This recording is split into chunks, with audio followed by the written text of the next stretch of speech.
Swim, bike, run, keeping it real with Garrick, Lowe, and Jackson, Laundry, and Nicholas Chase, plus everyone's favorite host, Lisa Becker-Rice. This is the Real Triathlon Podcast. Training, racing, no filter, all hard.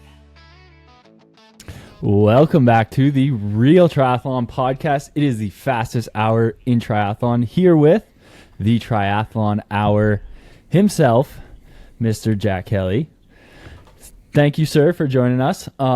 Jack did a lot of groundwork finally getting you on. I feel like it's been a while since you've been on, but you know we cannot ignore the Mont-Tremblant champion, Mr. Ari Klau. Ari, thank you for joining us as well. And then everyone's favorite host, Lisa Becker-Rice. And Jackson's here too. Yeah. So, Jack, you've been pining for this podcast. What are we going to talk about today? What's going on today? Well, I asked for Ari to come on if I come on because I just want to take the piss out of Ari for 60 minutes straight, if that's okay. Absolutely. I don't know if I'll join in. You know, tons of respect for the devil of Boulder, Colorado, over there. God, that is a callback. Well, Jack, I was going to say I'm super hydrated, so there's tons of piss you can take out of me. You look good, mate. You look good. You don't look tanned yet, even though it is summer in Seattle. What's going on there? We had like one little heat wave, and then, it's been cloudy and on and off rain. Like, usually it's just really nice this time of year, but I can't believe it's July and it still feels like late winter. What? Ari, why do you live in Seattle? Kind of random. I initially moved there because it was like COVID, summer 2020. Garrick was talking about the Devil of Boulder. That was like a nickname people gave me on some YouTube videos. And yeah, my buddy got a contract with the Brooks Beasts, and I was working fully remote. And the world was just on pause basically. So I was like, all right, fuck it, I'll go to Seattle.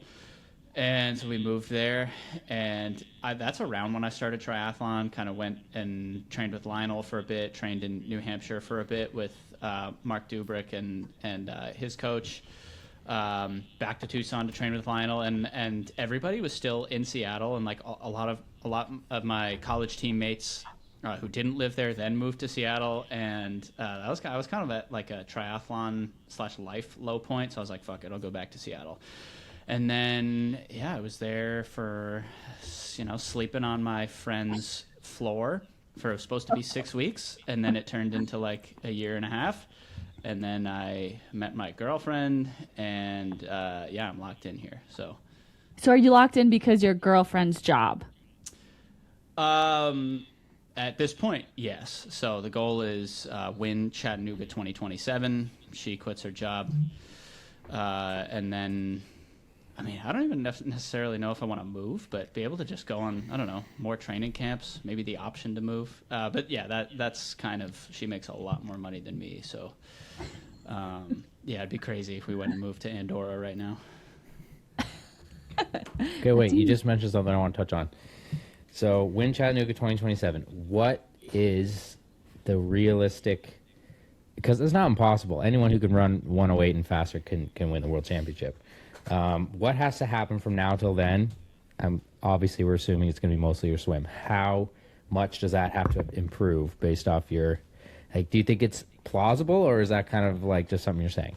It depends how strong the current is. If it's no current like this year, then no, I would say it's not plausible. But if it's as strong as usual, if not stronger, I don't know how it is because it's in August. So it's going to be insanely hot, insanely humid. Maybe that river is just like fucking plowing down. And well, I did it in 2017, and we didn't swim downstream. We swam like a triangle from the shore. So it was actually more against the current than with the current. So the swim times were slow. Like I think Ben Canute or whoever led was like 24 something.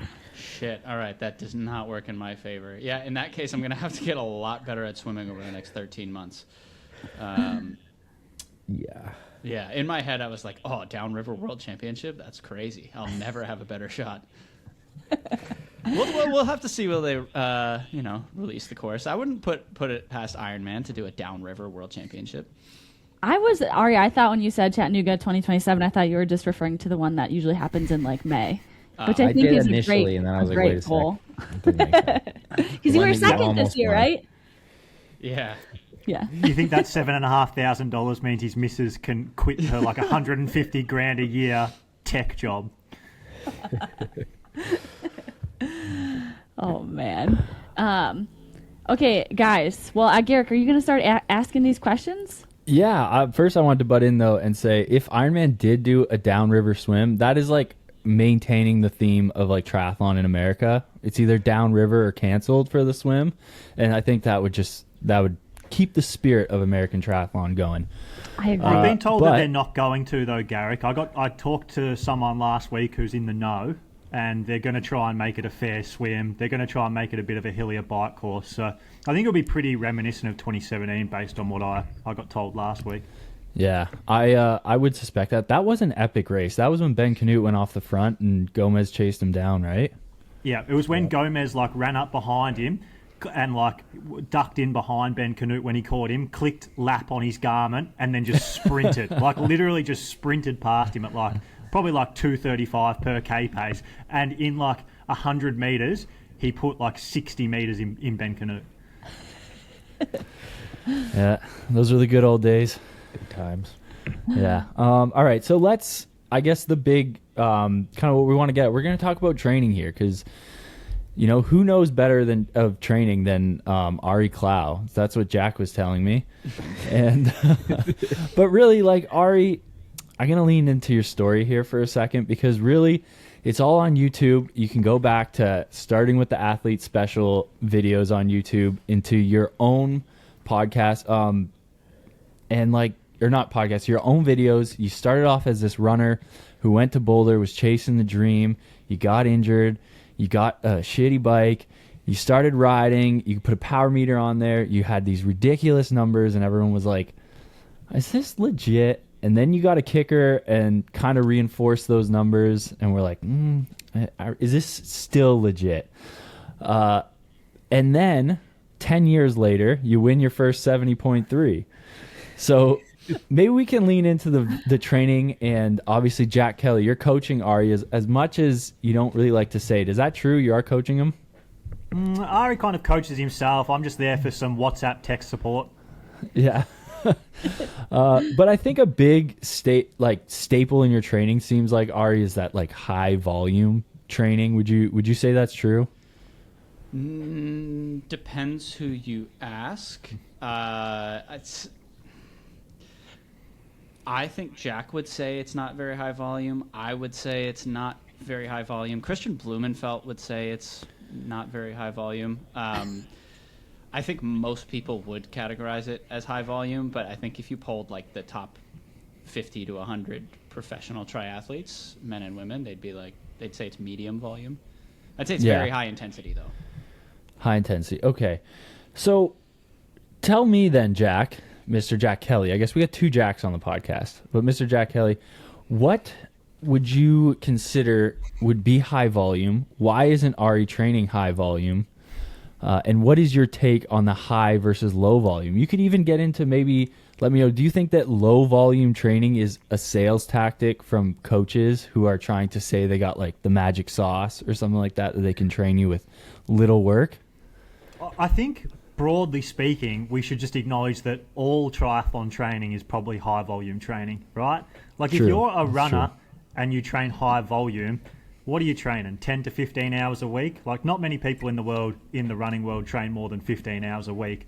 And if you train 15 hours a week as a runner, you're probably considered on the crazy side of high volume and like revolutionary. Whereas as a professional triathlete or even age group triathlete, if you're good and have time on your hands, 15 hours is a tiny, tiny week.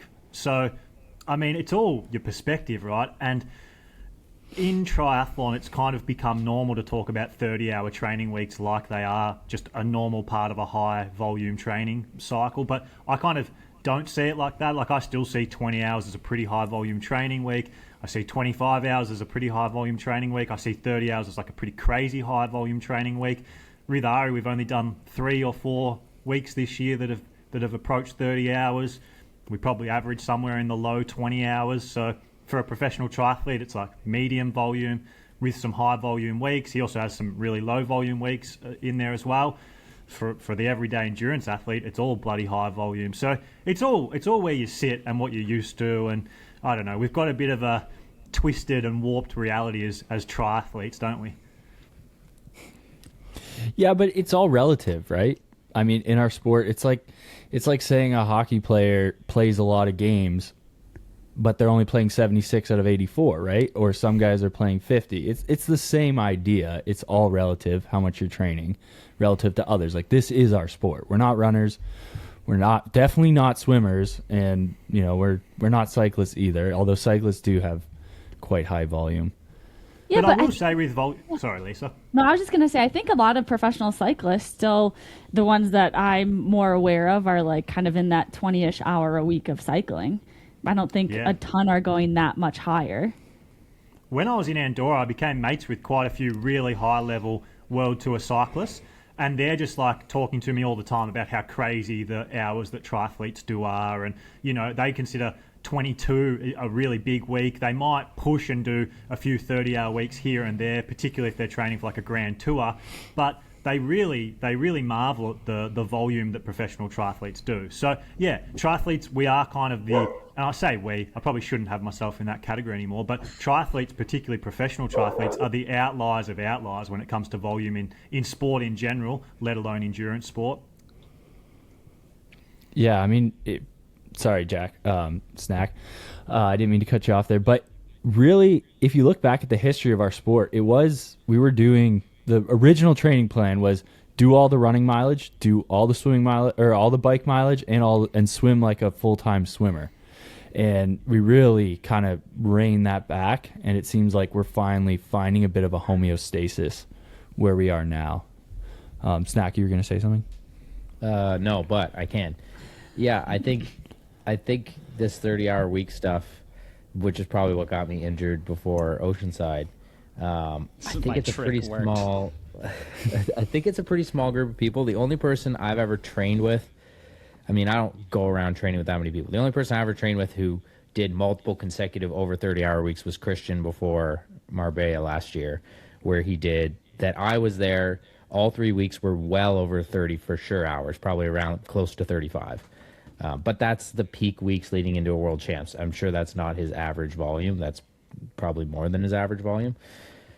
But yeah, I mean, I think it's interesting because it feels to me like the right thing to do is to train as much volume as you can without taking away from the quality of your training in terms of like your interval sessions, your key sessions for the week, and also, especially on the run side, without getting injured. And that's where there's kind of a bit of a tricky balance, and everyone has to find it in a bit of a different spot. So when it comes to running specifically, maybe we'll go to Ari first on this one. What do you think is the best way, or like, do you think it's important to run a high volume to where if high volume, what does that mean to you? Do you think it's especially important in running compared to the other sports? And if someone is like injury prone, how do you think they can get there? Do you think like lever, uphill running? Do you think higher frequency, lower frequency? Like, what's the best method from your experience for most people for that?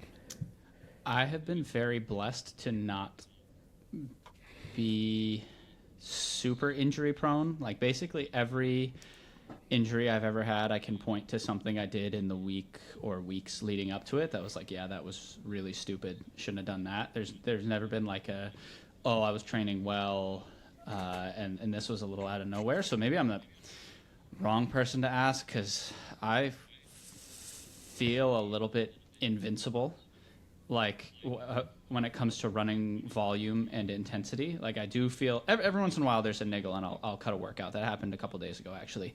But for the most part, I'm very fortunate in that regard that it's just not something I have to think about. But I don't think running volume is nearly as important as just getting in like one quality session and a long run each week. And if you have to surround that with like 6, 7, 8K runs on the days in between, as long as you're just running super consistently with like good frequency. And sometimes those might have to be like really slow. Like I would say 5-minute Ks if you're like even if you're a 111, 112 off the bike, professional male. Like really, really slow, really easy. So yeah, I would say volume is less important than intensity. Yeah, I think the intensity, especially on a triathlon program, is where the gains will come from. I think probably volume over time, like over the course of a year, is most important. And I think if you're like chasing it for a few weeks, that's more likely to hinder your like overall volume over the course of a year. So yeah, I would say if you want to improve, look at your 12-month volume rather than your like 4-week, 5-week, 6-week peak volume. It's a game. It's a game of just like how much volume have you done over the years, and how many weeks in a row did you get 1 or 2 sessions is even better, and like a decent long run. Yeah, I was gonna say, Ari, where did you run in college? Virginia. Okay, and what was your main like event you focused on there?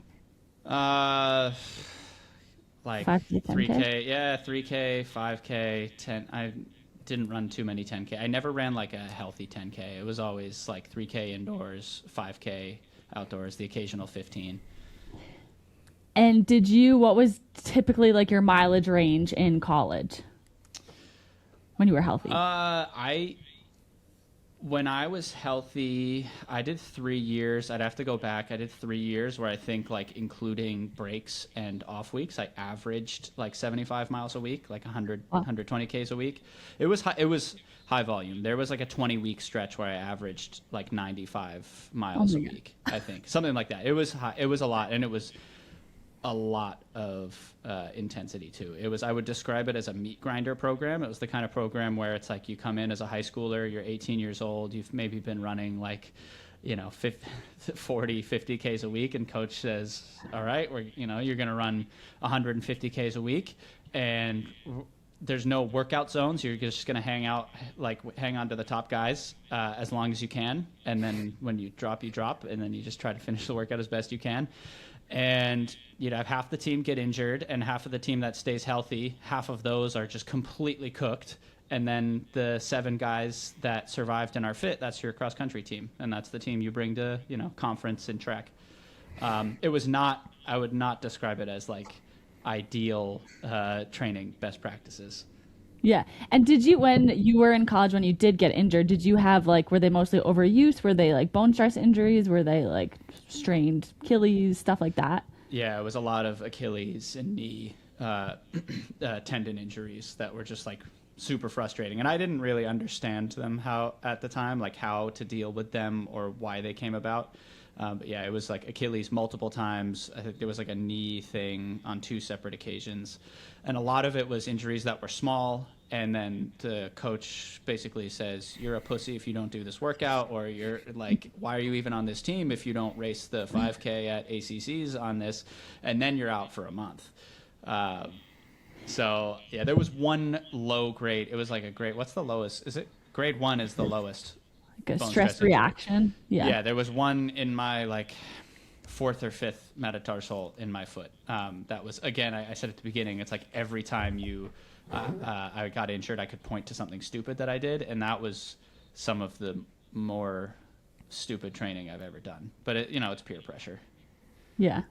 Jack, when Ari's backing out of workouts and stuff, do you tell him that he's a pussy and he needs to get tougher, or do you just let it, say good job for listening to your body?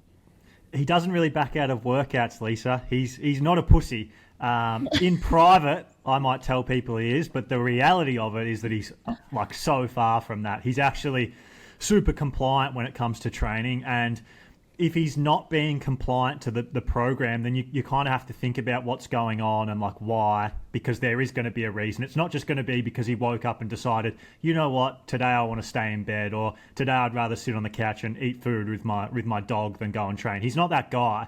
You do have people like that. Like I coach Apo at the moment, who is very much like that. You know, he'll like a little bit of wind outside and the day's done. He can't get out there.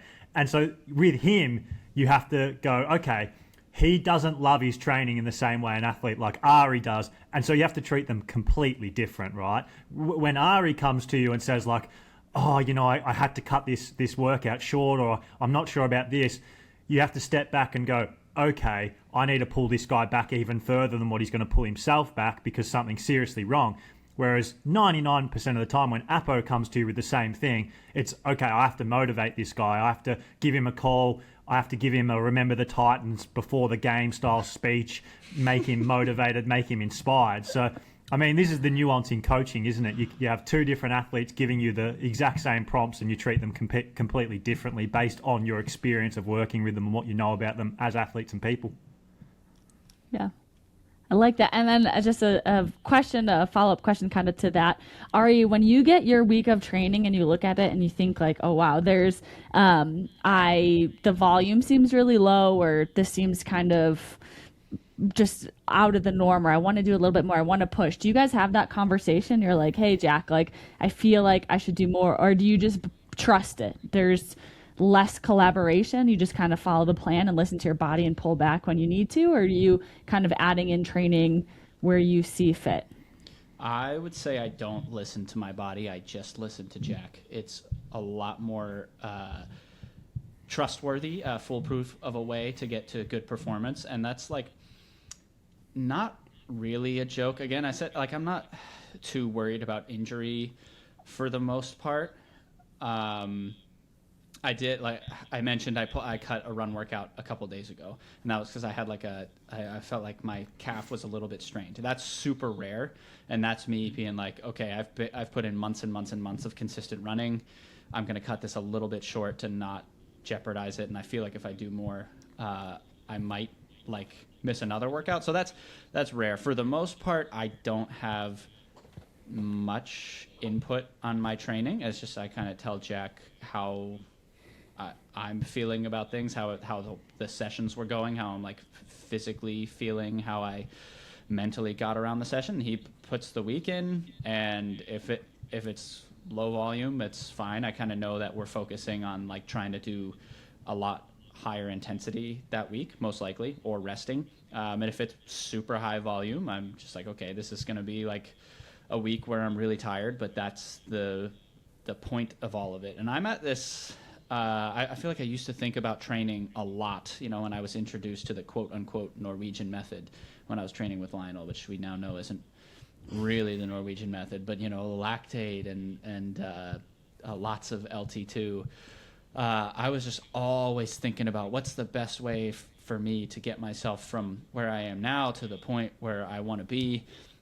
And now I barely ever think about training at all. Because I've realized, like, I don't actually know what's best for me and what I need. I'm too, like, in it to know. I think that's the hardest thing about self-coaching is it's so hard to know, like, what's actually going to get you there. And I feel like I'm kind of, like, snowballing towards better and better results. So the more I maybe look at something on Training Peaks and doubt it and think, oh, maybe I need to do something else. And like, hey, I'm like a pretty high performing athlete now. I've been improving a lot. Like, I'm good. I kind of know what I'm talking about. The more I'm like, wait, now is not the time to abandon the things that got you to this point.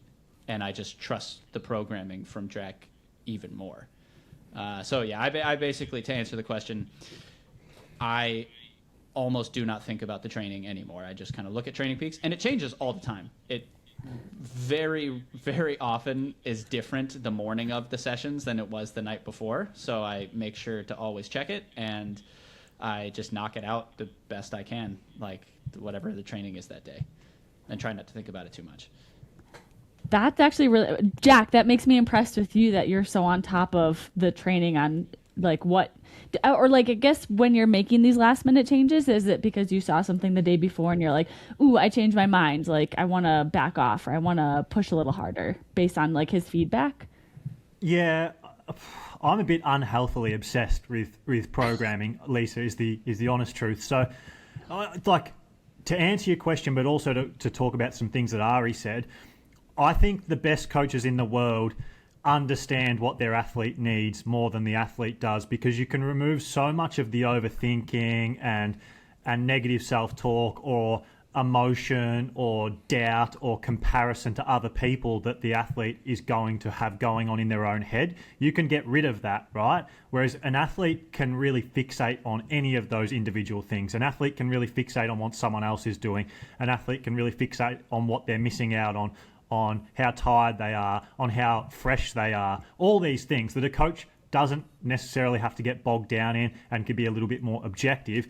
Now, when it comes to the actual programming, it's a mix between the programming itself, but also the relationship you have with the athlete. So take Ari, for example. For probably 12 months now, I doubt there's been too many days me and Ari haven't talked quite a lot. And if we did, it's not days that he's training or in a heavy training block. It might be for a day after a race, I say to him, hey, mate, take 24, 48 hours, don't talk to me. He inevitably does. He still sends me 15 messages in that period, and it doesn't work out very often anyway. But the reason that you can adapt things on the fly is because you're basically living vicariously through your athlete and then taking everything that you're seeing in their training data and the feedback you're getting from them, which is very subjective and usually very emotional, and you're blending those two things together to make daily, hourly, weekly decisions. And so with Ari's program, for example, it might not just be that a session changes once that week. It might be that that same session changes 6 times throughout the week. Like, I'm hearing things on Monday or Tuesday that makes me change a Sunday session. And then on Wednesday, I change it a little bit more. And then on Thursday, it goes back to what it was. It's just constantly changing. So we set in place a framework at the start of a month or the start of a block or the start of a year or the start of a week.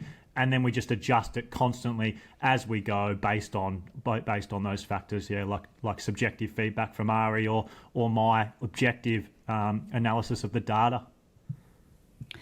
I like it. You have like a borderline obsession with thinking about your athlete's training, which is, probably a good thing. Maybe we'll see how. So how many, I guess this is getting on a bit of a different topic, but how many athletes do you think you'd be able to juggle while doing that? Like, it sounds like because of your focus, you want to focus on like a relatively low number of athletes. Yeah. It depends on the level of the athlete. Like, I can remove myself a little bit from a lower level athlete who is doing it for different reasons, although I don't actually coach any of them at the moment. So every athlete I coach right now has big goals. So I coach 2 age groupers who both want to be world champions. I coach 6 pros who all want to be the best they can be. So that's 8 athletes. And I don't know, it's a lot, I feel. So I feel like maybe I could get to 10, maybe, but I don't really want to. Like, right now, I find myself sometimes like stepping away from my laptop and being like, oh, this is a lot of athletes to be putting this much thought into, because like it's just an obsession, Jacko. Like, I think about these athletes all day, every day, and I like to think if you asked any of the individual athletes, they would all say that they feel like they're the only athlete I coach. That's like my goal. I want them to feel like he couldn't put this much thought or effort or time into anyone. I must be his favorite. I must be the athlete that he prioritizes the most. And if they don't feel like that, I don't think I'm providing the value I could or should as a professional coach. Yeah, I like it. So, how long? Sorry, I was going to say real quick. How long have you guys been working together, and how did this relationship come about? Tinder, swiping. We're coming up on 3 years. Wow. Okay. And you would never believe it, but I messaged him to ask about swimming because Jack went on Pro Tri News back in the days before the big beef, and with like if Lionel Sanders came to Australia, he'd be world champ in 6 months segment. And I was like, wow, what are you guys doing over there? What's so special about the Australian method? And that's how the conversation started. I think that was like in a year. That was 4 years ago though. And then we were messaged throughout the year every now and again. And then I was not racing very well that entire year. And then eventually Jack was like, you have no fucking idea what you're doing. Just let me take the program over. And that was the weekend of Jackson, you were second to Mika Newt in Augusta 2023. It was like days before.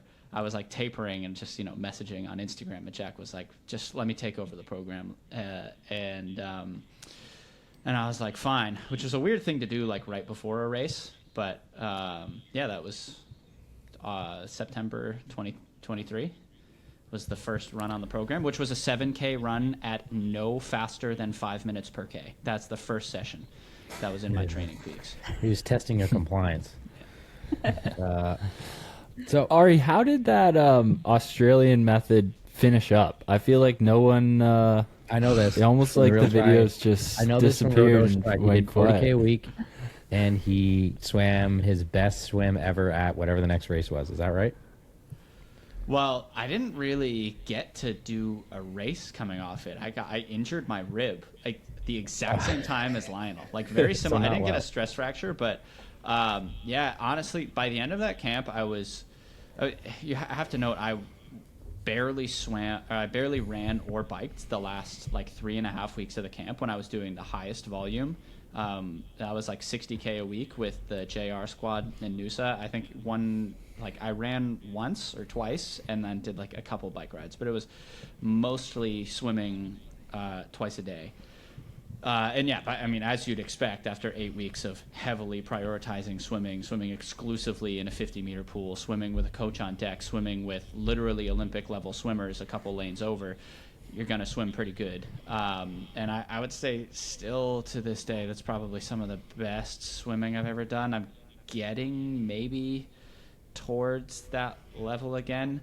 But yeah, I didn't really get to do a race like off that fitness because I started going rogue a little bit, did too much band and paddles and like basically pulled my rib cartilage, and yeah, that was that. This kind of gets into another topic that I'd like to cover. How important is coach selection, especially for an athlete who's, chasing like high goals? You want me to go? Yeah. Anyone can jump in on that. I think it's pretty crucial, unless you're one of the people who can coach themselves, which I don't know how many successful times we've seen that, but it's also luck. Like a lot of people go with a coach early on. Like I think I've gotten extremely lucky having James as my coach since I was 19. You're welcome. Yeah. I don't know. I don't know if it had anything to do with you, but anyways. I'm pretty sure in Leamington Triathlon in 2013, I suggested that you get James as a coach. I don't think I listened. I think I did it based off other recommendations. But anyways, I think it's really important, and I think it can totally set someone's career off on the correct path or the wrong path, and depending on the timing, it could be like make or break in someone's career at the pro level, I think. What do you think, Jack? Agree. Yeah, I agree. I think that the coach-athlete relationship is one of probably the top 3 or 4 things that determines how you're going to race as a professional. There's other factors. Like I think you've got to have your life in order. If you've got a family, like let's say you've got a partner or kids or just the people directly around you and the environment directly around you is probably the biggest thing that will dictate how you're going to perform, because you'd have the best coach-athlete relationship in the world, but if you've got a partner that you hate and they hate you and your life is just a nightmare behind the scenes and you're coming home from training to chaos and you have that going on in your life, it doesn't really matter how good the coach is or how good your coach-athlete relationship is, because that's going to trump that in terms of a performance outcome. But I would still say it's relatively important, if not the second most important thing, then probably the third most important thing. So yeah, picking the right one is crucial, and how to do that is like, I have no idea. I have no idea how you should pick the best coach for you. I think people need to spend less time worrying about what they see in terms of social media or what other people say, and just talk to the person. Like, I think you can develop so much of a more clear picture about what kind of coach the person's going to be by just spending some time chatting to them, whether it's messaging or getting on a call. Don't rush into decisions based on things that you see. Go and talk to the person. Spend 3-4 weeks developing a relationship with the person. By then, you'll have a much clearer idea than anything you saw them do with another athlete, or anything you saw on a picture or a video or a podcast on social media. Yeah, I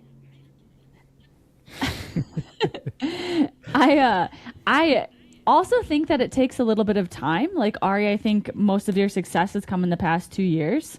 Would you say that's like less than that, probably? Yeah, I would say year, really, last couple months.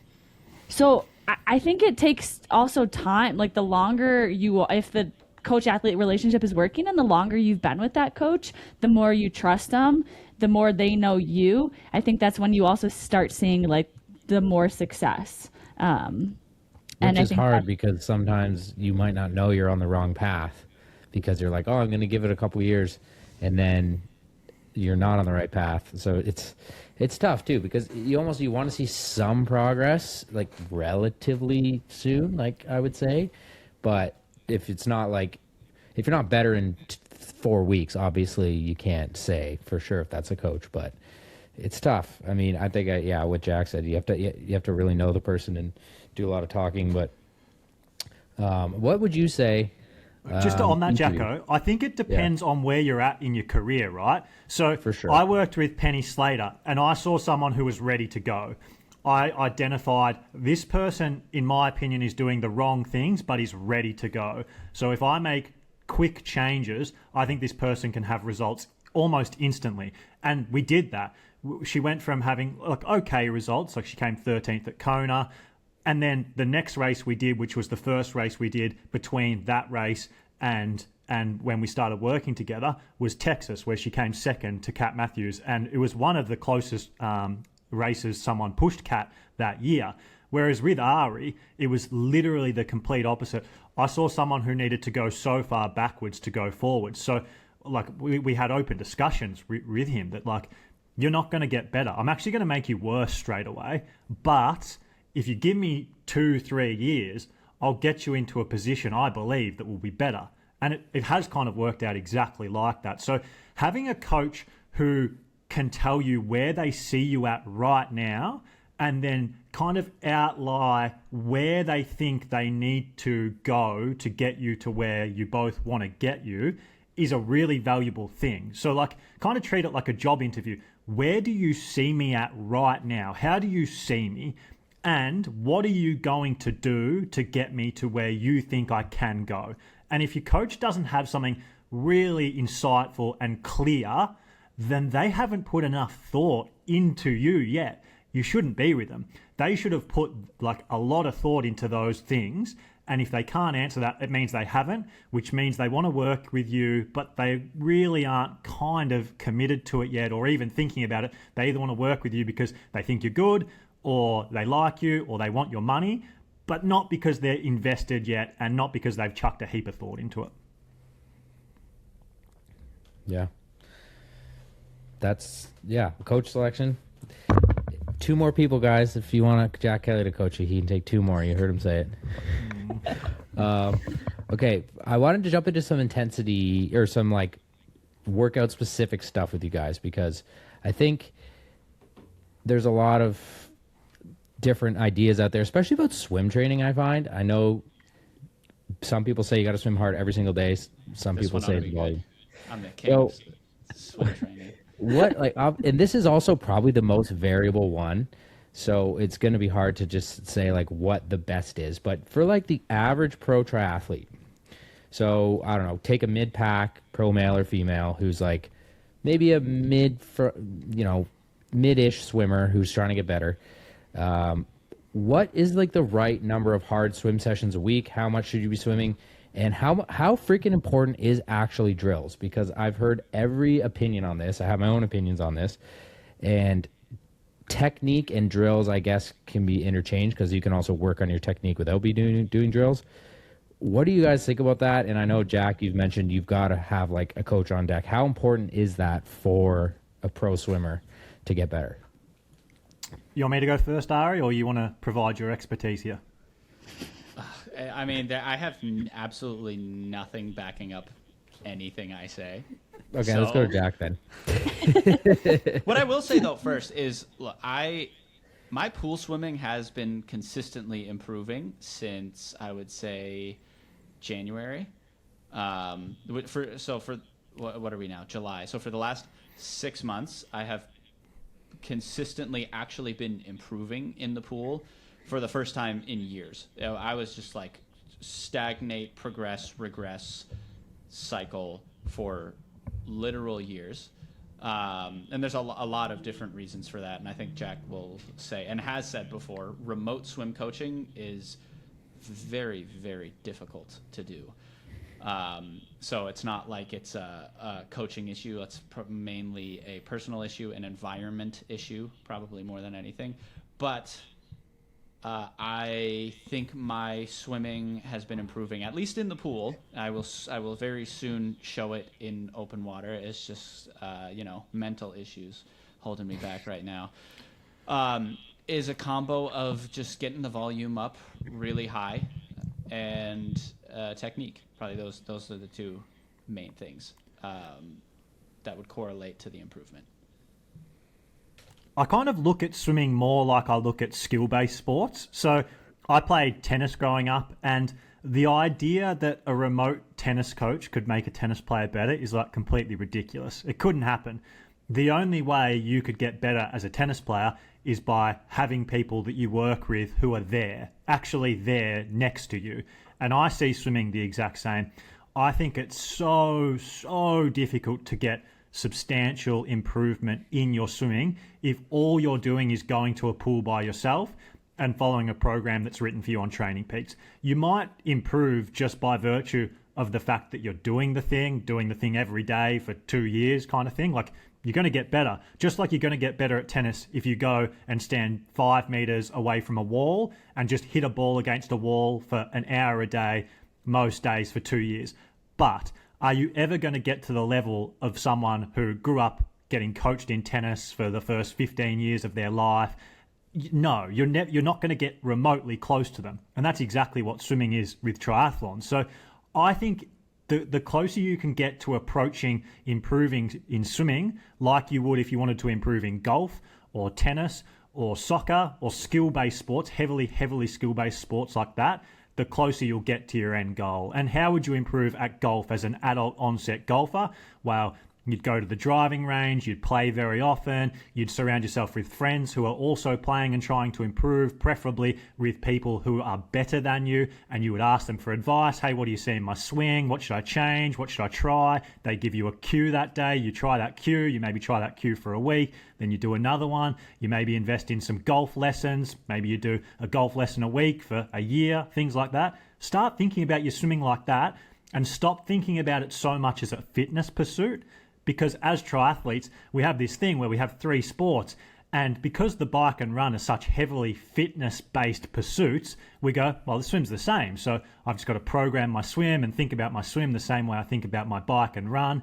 But it doesn't work. Like, it's just so, there's a ceiling. There's a ceiling you're going to hit very quickly, and then you're going to stagnate in level of improvement. So start thinking about your bike and run very similarly, and then start thinking about your swim like a completely different sport, like you were trying to get better at golf or tennis. Ask yourself, how would I go about getting better at those things, and apply those exact same principles to your swimming. I really like that take. And I do want to revisit, Ari. You said something about, like, obviously your pool swimming is improving a ton, but it hasn't shown yet in the open water. And part of it is said it's kind of like a confidence thing. And I want to revisit Mont-Tremblant. And just ask, because I was talking to a training partner about this recently, when you lined up in the swim at Mont-Tremblant, like, where did you line up, and what was your thought process behind that? Honestly, I wasn't worried at all, because it was a very rare occurrence based on the start list that I was like, I could literally come out 8 minutes back and I think I could still win. Like this is 100% for me to win this race. This is a bike and run race. And I lined up on the right side near Blake Harris was there, Sam Osborne. I was directly like to the back right of Sam Osborne, who I figured would be kind of near the front. He's usually like a pretty front pack swimmer in races these days. But it was a pretty small field, and then we were allowed to go to either side of the buoy line, and most people chose to go to, and it is actually interesting that I can talk about this. I realized this. I actually am aware of everything that happened that entire swim, which is rare. Most swims I've ever done, I'm just like, I have no idea what happened. I don't know where people were. I don't know where the packs broke. I don't know where the packs formed.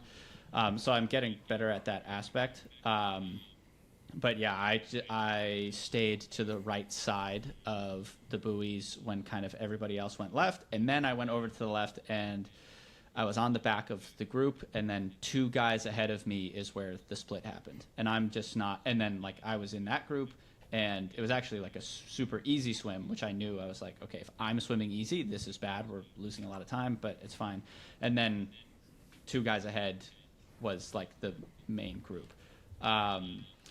So I'm just not fit enough to like go around 2 guys and close a split to a pack that's already moving to a point where I'm like, like, oh, the swim is hard. Like I'm still in the main group. We're moving well to the split happens, and then all of a sudden it's easy. I'm not fit enough to close that gap, but I think I am at the point, like fitness wise, technique wise, and getting there tactically, where I could get lucky and make that group, like kind of wait basically where Sam Long and Trevor Foley, and like maybe just behind where Jackson swims these days. And I think very soon, I think, and of course I would like to believe that 2 years from now, like I'll just be in that group every single time, maybe 1 year from now. Like I think you don't just get better in the pool and then like it doesn't eventually translate to open water. That's a different skill, and it's a different set of like experience you need to have. But yeah, I'm just still on the like short end of the stick for these last couple races. It's interesting just because I think at a smaller race like this, even I felt it a little bit where I was like, I feel like I have a lot more confidence on the start line versus when you have all these like top swimmers and bigger names. I feel like I don't deserve enough like room on the starting line. And that's more of like a mental kind of like positioning thing. I don't know, Jackson, you ever experience this either? Just with like where you're starting and where you feel like you belong. And I've just noticed people who tend to be like, oh, swimming's not my strength. Like, I'm going to stand in, like, the second row. And I'm like, if you're starting in the second row, you're already off on, like, such a, like, disadvantage, in my opinion. But obviously, women's racing is a little bit different than men's racing for the start of most triathlons. Yeah, I felt the same. Yeah. Excuse me. Sometimes in smaller races, you're like, oh, I'm one of the top 10 swimmers here or whatever, like, or whatever, top 15, I'll be right on the line.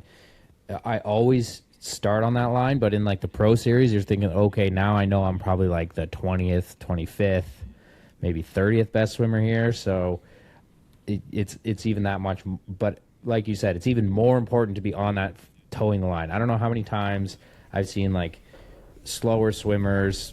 They learn this eventually, but like the Lionel swimmer level guys be like, oh, well, I'm not that fast, so I'm just going to go behind the fast people. You think you're going to get on their feet when they're already jumping in the water 2 meters ahead of you, and they're better at diving in, and they're better at dolphin diving, and they're way faster front end speed than you?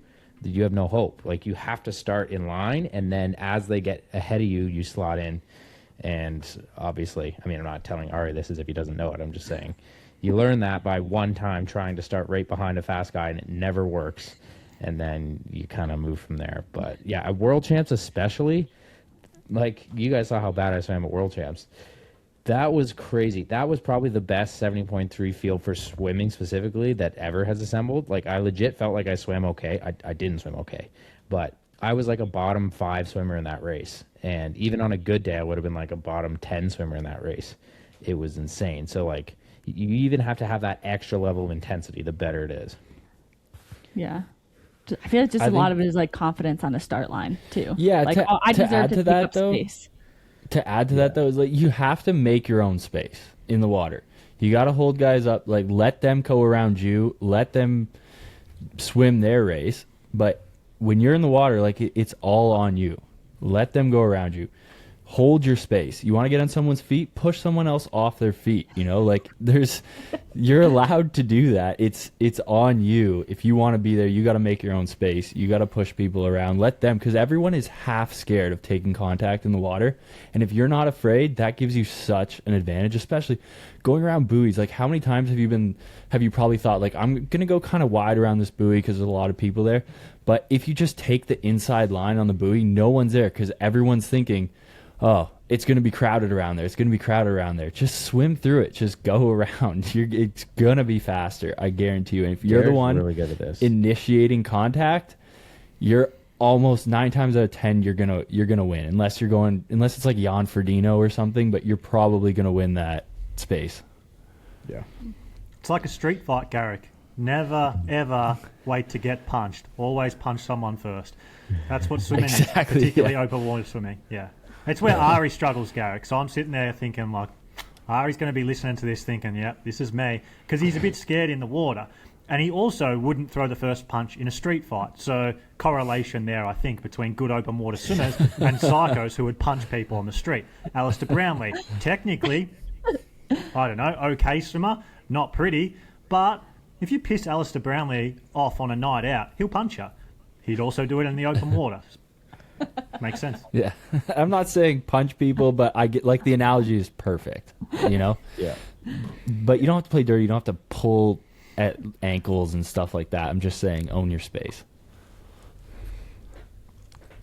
I like it. Thanks for entertaining my tangent. Well, I Right, think can that's we be enough done swim talking talk. about swimming already? Yeah, Christ. that's enough swim talk. Yeah. All right, so let's talk about I guess, yeah, to wrap it up, if Greg's coaching you, fire him because he's remote. And let's move on to biking. Yeah. As far as remote coaches go, Greg Harper is a great option, though, if you are going to go that route. Honestly. Agree. Yeah, he's pretty good. He swim coaches one of the athletes that I coach. And his sets are fun. I'll jump in every couple weeks. Yeah, but he won't coach you if he thinks you're uncoachable. Well, That's probably fair. And that's very fair. That's what he says to me all the time. You're uncoachable, Lisa. And this might be true in the water. all right, go ahead, Jack. Biking. Let's Snap. talk biking real quick. So cycling, obviously not a lot of injury risks like running. But I heard, this is probably a famous podcast now, that when Christian Hogenhaug went on your show, Jack, and he talked about he's doing like 5 threshold sessions a week, and then all your athletes the next week were like, damn, I've got 5 fucking threshold sessions on the bike here. So that's just a little tangent to get into the question here. But like, what is the right roughly amount of intensity to be doing on the bike? Is it like as much as you can handle? And is it I know you guys you're a big proponent of like threshold, especially on the run, obviously some VO2 as well, but on the bike, do you like doing more like high intensity threshold? Depends on this phase of the year, depends on the athlete. How do you kind of determine that? And like, what's the best protocol for, let's go back to the average pro again. Yeah, I think with the bike, you're just like, to generalize, right? Which is kind of like a cardinal sin of talking about training. But to generalize, you should always just be trying to improve everywhere. So you should be trying to do high quality VO2 sessions year round. You should be trying to do threshold sessions year round. You should be doing lots of easy riding year round. Like, you really should just be trying to improve across the board at almost all times. And obviously there's going to be periods where you're focusing on one thing and that comes at the expense of something else. But I wouldn't kind of push the same lever for too long when it comes to cycling. So I wouldn't do 6 months of the same kind of training where you're doing the same or very similar sessions twice a week, every week for 6 months. I might do 6 to 8 weeks of the same stuff, and then I'd provide a new stimulus, whether it be throwing in some VO2 work if you were coming off a block where you're doing lots of threshold, or it might be adding more volume if you're coming off a block where you were doing less volume and higher intensity. But the core belief is that you should just try and get better everywhere year round. And if you exit a year and your VO2 isn't a little bit better on the bike and your threshold isn't a little bit better on the bike, you probably missed something throughout the year and can consider adding it in as a stimulus in the next year. But yeah, just like continual improvement, lift your ceiling, lift your threshold, mix it up. I love that for biking. That's kind of what I've always done. And like you said, obviously sometimes you focus here and there. Now, the one thing that is a big topic that everyone loves to talk about, inside versus outside. So Lisa will not fucking ride a trainer ever, but she's one of the best cyclists in the sport on the women's side. You see examples of both. You see Sam Long, I think, barely inside. Lionel almost all inside. I train mostly inside. Ari mostly inside. What are your thoughts? Like, I firmly believe it's mental. Like, the belief that outside is better is 100% mental, and that's fine because sometimes that's important for getting you out and doing hard training. But I really think the trainer's better overall. But I mean, I can't handle a bike down a hill, so there's that too. Jackson, I generally agree. I would say indoor is better almost regardless of where you live. Like, I don't know, unless you live in like Monaco or something, and that's even if you're like a road cyclist. I think as a triathlete or a professional triathlete who you're training a lot, the trainer in terms of like efficiency and the ability to get in a lot of swimming and running around it is great, and the ability to just hold a perfect time trial position for hours and hours that's like the number one thing that will probably translate to your race day performance. But like you said, I do ride a lot outside, but there are differences in how you ride the bike on the trainer and how you ride outside. And obviously we race outside. The little things that I've noticed over the years, and now this year, now that the weather's nicer and I can do a lot more specific outdoor riding, is there's the little cadence and force changes when you're going over the top of a hill or at the bottom of a descent, up into a little roller. That's one that, like, if I'm exclusively riding on the trainer, like, you can't really get that on Zwift, even if you're shifting, using the gradient simulation. There's a lot more core engagement when you're riding outside. So it's like, I'll be fine riding 4 or 5 hours, basically almost the entire time in the TT position indoors, and then going to ride 90 minutes, 2 hours, 2.5 hours outdoors. My shoulders and my core will just be like so sore because you actually have to stabilize yourself when you're out on the bike. And I find it so easy to ride high power at a pretty low cadence. And like when I'm doing a session, it's like 73 to 78 RPM is like sweet spot. It's very difficult to hold like 85 to 90 RPM on the trainer. And if I'm doing like big gear stuff, I can push 50, 55 RPM at like real, like if it's a short reps, it's well over 400 watts. If it's longer reps, it's 300 to 350 at a super big gear, sometimes 45 RPM. I cannot do that outside. It's impossible. Like in the TT position or upright, but especially in the TT position. And it's just the way you're riding the bike, like the thing that is working against you is so different. And so to go back to the original question, I feel like you get 96 to 98% of the way there with the trainer, but there is a very large, 1 to 2 percenters that do translate into race day speed that it's really important to do a decent amount of specific outdoor riding to get. So mostly indoors, but don't totally abandon outside, basically. You need to do enough to have those, to be able to produce those force changes, cadence changes, and ride the bike fast outdoors. It's different riding a bike fast outdoors and holding a TT position indoors. They're slightly different. But riding the TT position indoors sets you up almost all the way there to be able to do it outdoors. I'll give you insight into what I've done with Ari over the past 12 months, Jacko. So with Ari, I kept him inside for a long time. So I will dictate to him, hey, this is an indoor ride or this is an outdoor ride. And for a long time, to get his bike to the point where it is right now, today, I kept him indoors. And then we pulled the string really recently before Mont-Tremblant of we're now doing everything outdoors. So now all sessions are outdoors.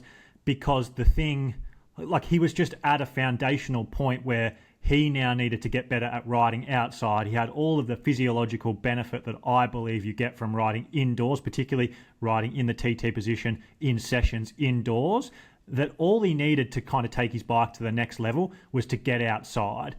I think you can't fall into the habit of only riding outside if you want to be the best time trialist you can possibly be.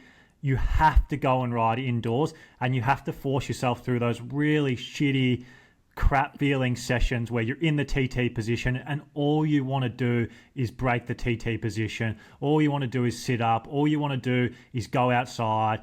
You got to push through that and become highly, highly disciplined at staying locked into TT position, as close to perfect TT position as you can, riding good power for long periods of time. And then once that becomes relatively easy for you, or hopefully incredibly easy for you, take that back outside and become a good cyclist again, and you'll find a bit of extra time. And then for your next race, you'll find you ride a lot faster. Whereas if you've just been riding outside, you'll kind of find that for most people, your riding slowly stagnates or deteriorates very slightly.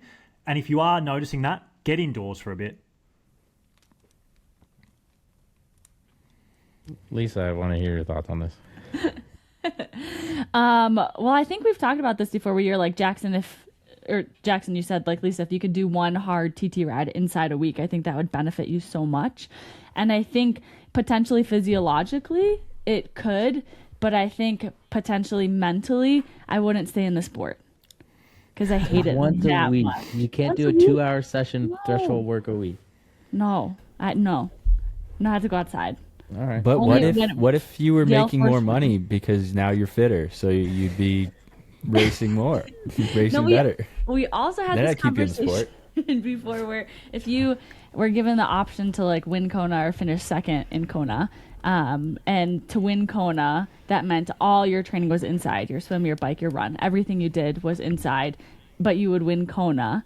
Like, would you do it? Or if like you got to go outside and you ended up finishing second, would you do that? And I would take finishing second and training outside. Lisa, This is why you're uncoachable. Person. It's valid. I realized the other day when I was riding outside and it was like a really nice day, I was like, I actually just don't give a fuck about this. The thing that I love about triathlon is improvement, and I want to always feel like the thing that I'm doing is making me better. And nothing makes me feel that way more than the exact rides that Jack said you have to get through. The like, I just want to get out of TT position. This sucks. My legs are fucked. I'm so tired. I can't believe how in what world did my coach think I was going to be able to complete this session with, his fucking stupid programming. There's no way I was ever going to do this. Like he's taking the piss with me. Just like those like mental torture sessions, and just the process of staying focused, staying disciplined, trying to get, because the amount of fucking times I'm like, do you think about what you're going to message your coach during the session? Because I'll do that for hours and hours. I'll be like, my legs were cooked. I can't, like, I can't believe that you programmed this.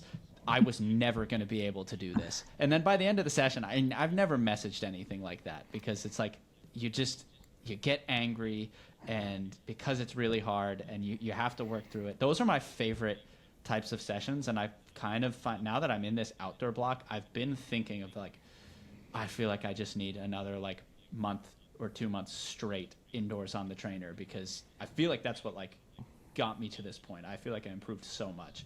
So I don't know. The thing that keeps me in this sport is the feeling of getting better. However, that has to happen. And in many ways, the shittier it is, the better.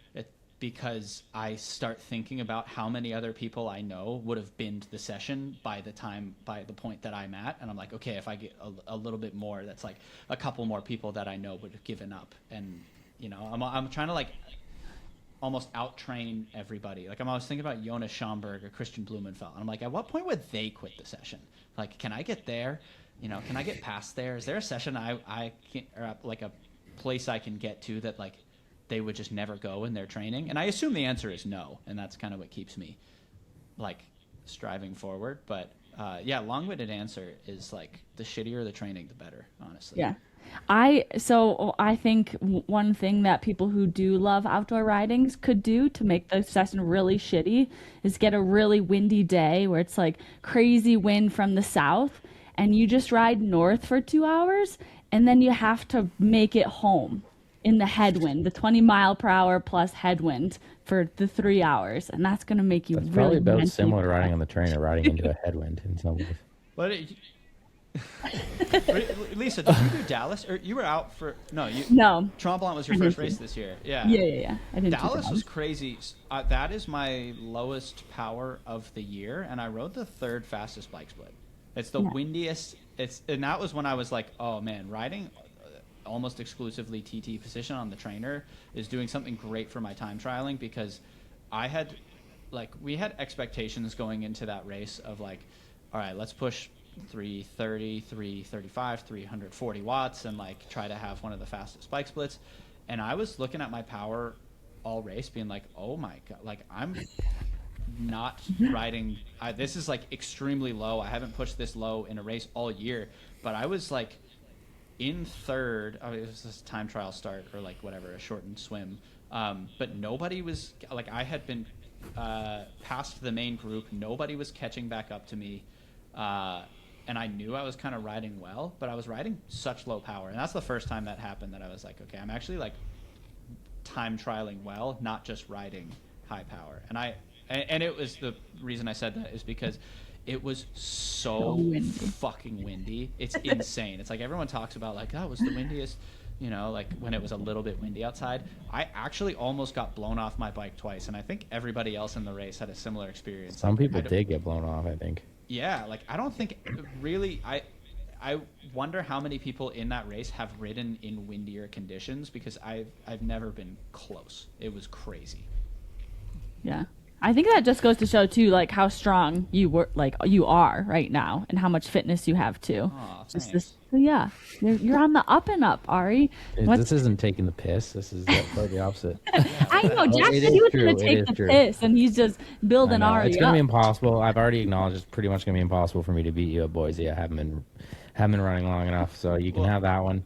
I will say behind the scenes though, in our WhatsApp messages, I think I've been running like pretty well this year. Like I've run under 108 twice. I ran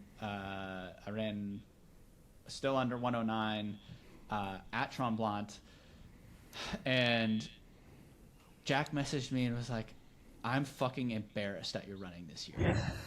Like you should be like basically like you should be ashamed of yourself with how bad you're running." And I'm like, and I look at it and I'm just like, this is why we're making it to the top, baby. Yeah, this the athlete, if you can say that to him and it'll actually help.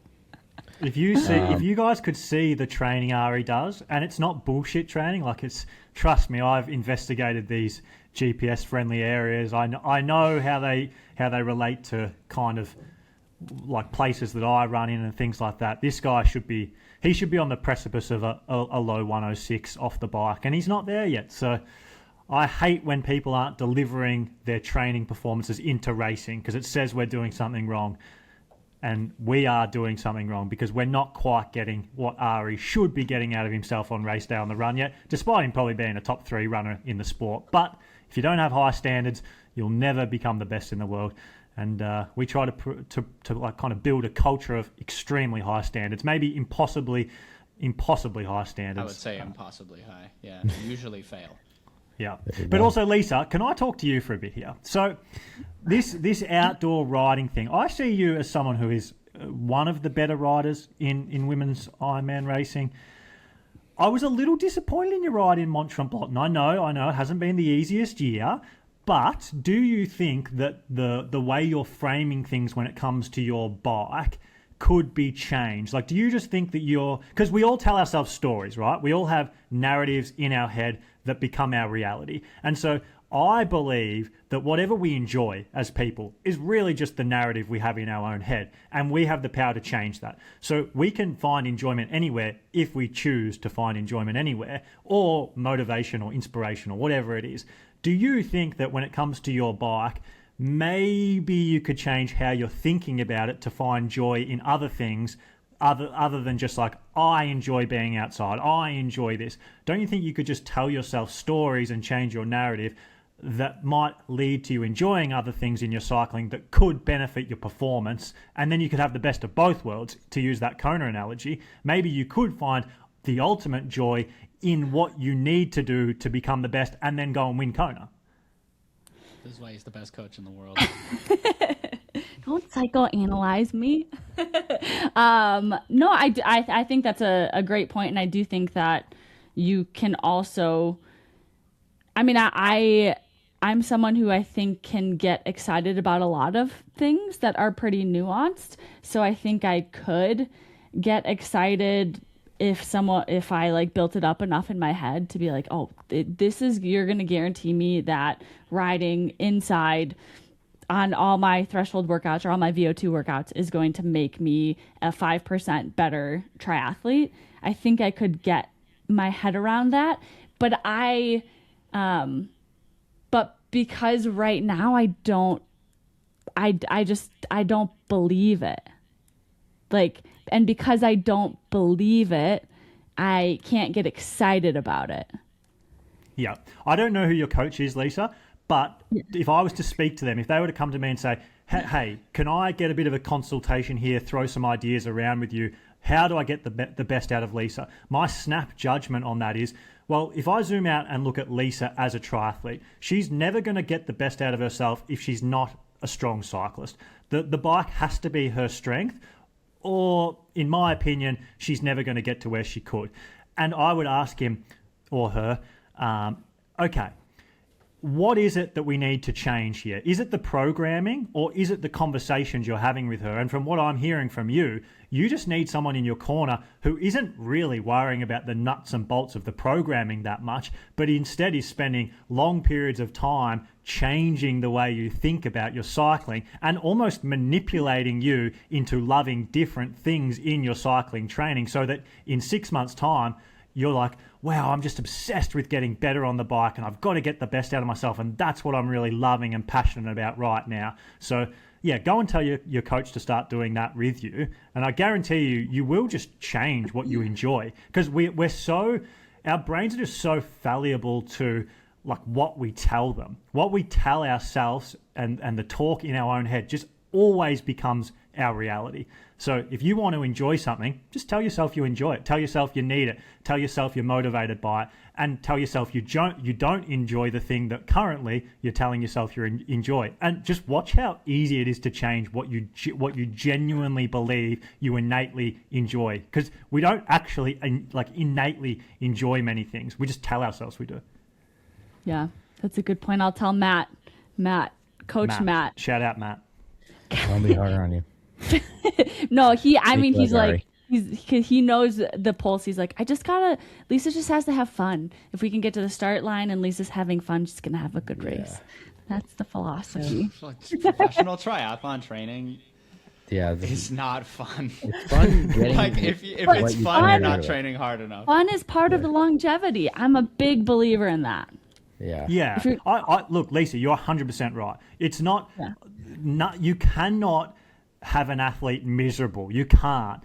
But you have to get them into mental frames where they find miserable things bearable, if not enjoyable, and have enough of them that they improve. So, yeah, this is like the psychology of training is so fun for me. And it's the most important thing when it comes to an athlete's like well-being and the self-actualization they get out of the training. It's never actually from the results. It's from their psychology on a daily basis. So this is the art of coaching, is like getting your athlete into good psychological positions when maybe they wouldn't be if you weren't there. It's like the hardest part about coaching. And like I would just say to Matt, in this situation, like you might have an athlete who's saying to you like, I find this really fun, or I need to enjoy my training, and you just lean into it more. Like you don't go, yeah, I know, but you just got to be miserable here. You try and like kind of convince them that what you're getting them to do does make them happy, and they do enjoy it and they do find it fun. It's like, it's super manipulative coaching to a degree. Yeah, no, I think you need to get into his ear and tell him to manipulate me a little bit more. We'll do it together every Friday. We'll go on Zwift. It'll be so much fun. We're going to freaking get KOMs. We're going to smash hard intervals. That stuff actually works. Together. Having a partner on Zwift, I did a couple sessions where Jack set it up where I was like racing Greg, or like doing a session where like I would try to drop Greg, and then behind the scenes Jack would have Greg weight cheat so I couldn't drop him. But it actually there was one session where it was like 7 minutes on, 3 minutes off, like till failure, basically. And Greg stopped at I forget how many reps, and I made it like 3 or 4 after that, and they were significantly harder. And I felt so good just knowing Greg was there and like trying to just like keep him honest, make it a little bit harder. And then as soon as like whatever, he had a kid or something, he had to go. As soon as I was alone, which is like back to normal, it was so much harder. So yeah, definitely get on Zwift with Jackson. It makes a big difference, even just seeing that little avatar on there. It'll be fun. I'll check the weather, Jackson, and let you know when it's raining. Okay.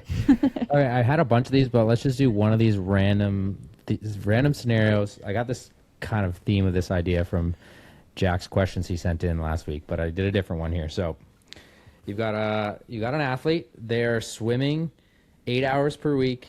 They're a pretty high level athlete. They're swimming 8 hours a week, biking 12 hours a week, and running 7 hours a week. Okay, so pretty good level pro. But you have two options. Either they do 8 sessions for each sport throughout the week, and it has to be 8 real sessions. It can't be like 1's 2 minutes. Like they're 8 relatively even sessions.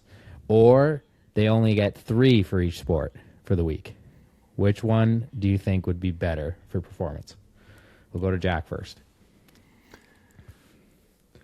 Okay, so this is a really tough question. The 8 is the obvious answer, but when it comes to running, it's tricky because 8 runs a week is like fraught with danger, right? So if you're locked into having to do 3 runs versus 8 runs, you zoom out and look at a 12-month period.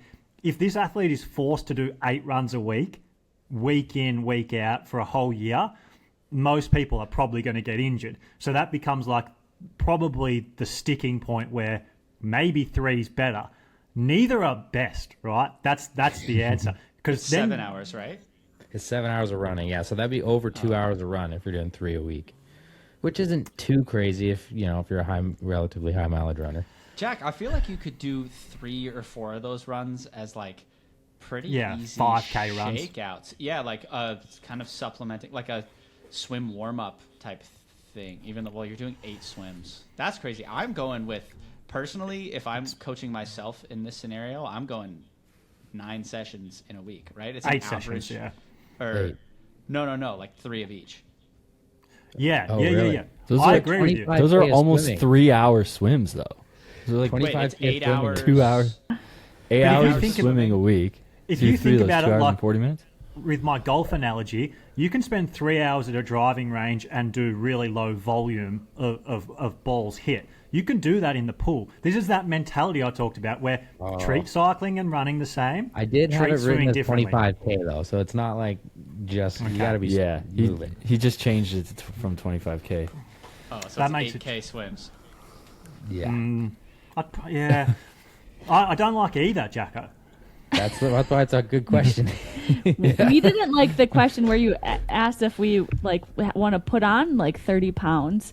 Yeah, you asked us to do something or like have no training. Yeah, that's a tough question, don't you reckon? I think for the bike, it's pretty obviously 3 sessions. I mean, I guess it doesn't matter that much, but 3 sessions that are 4 hours each is like pretty good. I mean. No, actually, I'm going to 8 sessions of each, and you just stack them. You do like 6 sessions one day. I've actually done that, Or what if you did brick intervals? Then wouldn't that count? No, it doesn't count. You do a swim bike run day. That'd be great. Yeah, I could see it. Well, it's a good question. So what's your final answer, Jack and Ari? 8 each. Oh, 3 each, I think. Oh, I don't know. Injury resilient person, 8. Little riskier, I think the 3's safer. So for most people, I'll take the safe option. Maybe for a super high performer, I'd take the 8. I would say 8 would be lower risk, wouldn't it? Because then you're Yeah, you lower. need to break it up. Imagine Yeah. Justin Reale trying Not to when do it comes to 3 2-hour 45 runs a week. No, this isn't it. So when I say that, I'm purely thinking about bone stress. I think you can mitigate a lot of soft tissue stuff. But when it comes to bone, how bones work, right? So we have 2 little Pac-Men, right? Some destroy the bone, some fix the bone. And it's usually like a pretty one-to-one thing. So one guy destroys the bone, one guy fixes the bone. And so what happens is that if you're just and like your bones just like have so many little cracks in them, right? And so that's why if you just keep hitting them with frequency, bone stress injury incidence increases. So breaks between running days can be really important in making sure you don't develop stress-related injury to your bone.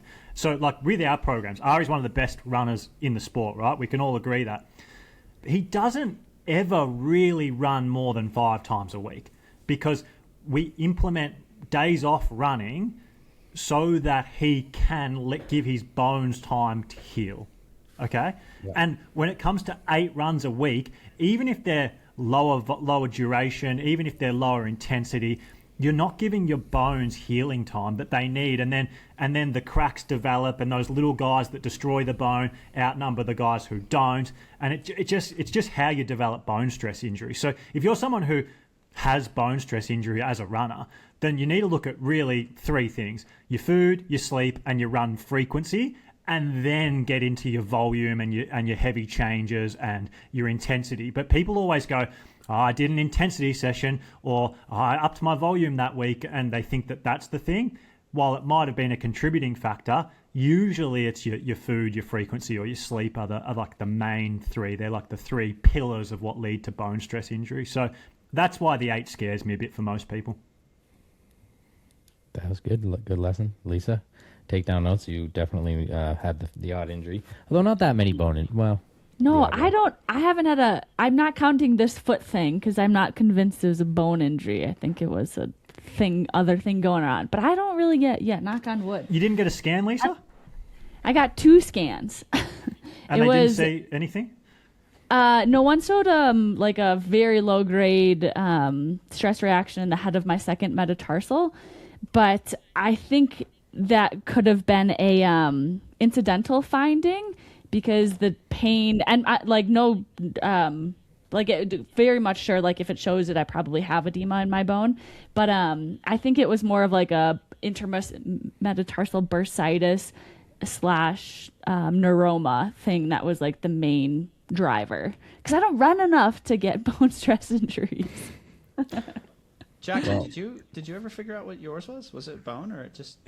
I think it was probably like joint capsule initially, but then I think at least in the last few weeks, I think it just like was a mental injury. It was like, oh, this is injured. I feel something tiny. I better stop again. And then it was one of those, and I was like, wait a sec. There's no way this bullshit's still freaking broken. And then I just started running again. I was fine. And now you're running like a lot. Like you went from like no running to like a lot of running. No, over 3 weeks I built up from no running to this week I'll be like 75K. It's crazy. Decent bit of intensity though. 25 times a minute? Yeah, but not very fast, and 10 of them were uphill. But it's like it's lower. It's not maximal. It's not like 25 1 minuters best average. It's like it's just getting time. But yeah, I mean, yeah, for sure. This is my 3rd interval session. The other ones I did. I guess we might as well go into my return to run. I did 2 times, or I did 10 times 3 on, 1 off, and it was like steady tempo. It's like tempo effort, but like steady pace. And then the same thing with 4 minuters, 10 times 4 on, 1 off. And it was, like 340 pace. And then this is the first time I've done anything at like 320, a little under 320. And then I went uphill at like 330 pace. Yeah. I was going to say, didn't we cover the swim and the bike, and we've just kind of avoided the run here? Like we've talked around the run, but we started with the run basically. You were asking specific swim bike questions, then we just never got to the run. We can go for 3 hours, Snack. I'm down. Well, I do want to, similar to the trainer thing, I had a question about the treadmill, because I think this is probably a controversial take. I think there's something magic about running on the treadmill sometimes that helps. It's kind of like the trainer. There's something about it that's just better. And it's not just as simply as, oh, you're committed to the pace. Like, it increases your cadence a little bit. I think it improves running economy a little bit, maybe more for some than others. But every time I've come off a significant amount of treadmill running as like more than, let's say, once a week or once a week minimum, I have ended up running quite well. And I don't know, maybe it's in my head. What do you think, Jack? I tend to agree. The mechanism behind the improvement, I don't fully know. I have suspicions and theories. I think for some people, running on the treadmill is safer, so you can get more intensity done, particularly over, like, say, in an acute period of 3 weeks. If you do 3 to 6 treadmill sessions a week, that just might have meant that you accumulate more intensity than what you would have if you did the same thing outside, because you can just lock into a pace. You can do, whatever it is, 20 to 40 minutes of threshold or VO2 max running on the treadmill, and then you just back it up again 3 days later. And then because of that accumulated intensity, you run better when it comes to race day. It might be mental for some people, like for some people, maybe just locking in and not thinking about your running and like spending that amount of extended time at a higher intensity means that when you go back outside again, you just find it easier to do the same thing. It might be that there's some kind of physiological things at play, like neuromuscular things. When it comes to your running mechanics, maybe it does make you run with a slightly higher cadence, and maybe that does make you run a little bit better off the bike. I don't know. I'm not so sold on that. I don't think that is actually a thing. I know there was some research conducted, not enough people and not enough period of time, in my opinion, that showed it didn't lead to any significant changes in running cadence, particularly over time. But, like, off the bike's a different thing. And if you're used to running with a slightly higher cadence on the treadmill, maybe you can kind of ingrain that into your neuromuscular memory and bring it out on race day. Yeah, so I don't know. Like, at the end of the day, I think the key thing to improve your running is just your sessions, especially as a triathlete. So if you're doing lots of sessions, you're probably going to run pretty well. I do think the treadmill can be great because I think it can force you to run a little bit faster. You don't actually know how fast your treadmill's going. Like, that's a big thing. You have this number on the screen that tells you it's that, but I promise you it's actually not that. Like, they're just so hard to calibrate correctly. So you might have it set to 330 per K. It might be more similar at a neuromuscular level to running 320 or 315 per K outside. And therefore, when you go and run outside, it makes it a little bit easier. So I do think that it can lock you into an intensity that's great for you, and it can lock you into a neuromuscular pattern that's maybe a little bit faster than what it would be for that exact same session outside. And they're probably the two big things, and maybe there's some mental stuff at play as well. Yeah, well, it works for me. So placebo, I think it's going to make me fast. But the other thing they wouldn't even say about biking, because you don't really get too hot biking a lot of the time. But right now it's been 35 Celsius here. I'm not doing a run session outside in 35. I think it's stupid. And maybe that should take us into, like, I personally think for your intensity sessions, unless you have a hot race imminently coming up, avoid doing them in the heat. I think it's dumb to do them in the heat. And I was doing passive heat like 4 or 5 days a week for a couple years. And as soon as I moved and didn't have my sauna, I was just able to train more. So I actually think passive heat is maybe worth avoiding if you're trying to train at your best level. I just think it takes away from your training. Like, your body can only take so much stress. Why put a stress on it that you already get anyways? Your temperature goes up when you train. So I don't know. What do you think about heat? Lisa, looks like you got a different opinion. Well, I think if you're specifically prepping for like a hot race, like you're specifically prepping for Kona or something, I think that like you can't get away with just training. Like, I think you have to do like the sitting in a sauna after sessions, or riding like with a whole bunch of clothes on really easy after sessions or something, in my opinion. For how long though? Because I think that's like, for me, I think it's like 2, maybe 3 weeks. I don't think you want to do it longer than that. That's what I think. And I think at least this guy was doing a research study on it. I think it's like 2 weeks or 10 days before like you travel to that destination. If you can get in, like you want your core temperature. Jack, you had a podcast about this, but I never listened to it. So maybe you can add some onto that. But do you want to get your core temperature up? The guy that told me was like up over like, is it 101.4 for like at least an hour at a time. So I think the way that I would do heat training would be to like get in a sauna right after a session. That way like your body temperature is already up, and then just continue to be passive. But I do think that if you're starting to feel like delirious in a sauna or something, like you cut it short. Like you never get to the point where like you feel like you're gonna pass out, because I think that's just gonna do awful things to you. And I don't think it's a big deal to miss a day. And I think relatively it's easy to stay heat acclimated if you do like 1 to 2 sessions a week after the fact, like after you do your full protocol. But Jack, you can maintain it. Tell us what was wrong, your opinion. So we don't have many secrets in our training program, but I do think this is an area where we kind of have some things figured out that we keep a little bit close to our chest, if I'm honest. We kind of have some core pillars that we think help you improve on hot race days that I'm actually just going to keep secret, because like it's one of the very few things I just refuse to talk about, because I think we have an edge over our competition. Ari could probably speak to that, whether he agrees or not, but I think that we have some things figured out. That's why I'm really liking Chattanooga 2027. I'm hoping it's the hottest day ever of all time. I think there's some things. Look, I'll just say, I think that there's some things you can do to make sure that when you get to hot races, you're going to have a performance edge on your competition. Try some things. Go and figure it out. There definitely is things you can do, I think, that aren't out there and aren't talked about very much. But when it comes to what maybe the first point was, training in the heat, I think that when it comes to your quality sessions, you want the quality as high as possible. And when I think of quality, the first thing I think of is power on the bike, pace on the run. So you might think of quality in terms of your heart rate, for example. Well, my heart rate's higher, so the quality is better. I don't think about it like that. I would rather your heart rate be a little bit lower, for example, or your core body temperature be a little bit lower, but your pace and power be a little bit higher. That's what I prioritize when it comes to my quality sessions for my athletes. Maybe you disagree with that. So I agree with you, Jacko, that I would never do hot training sessions at the expense of the quality of the session.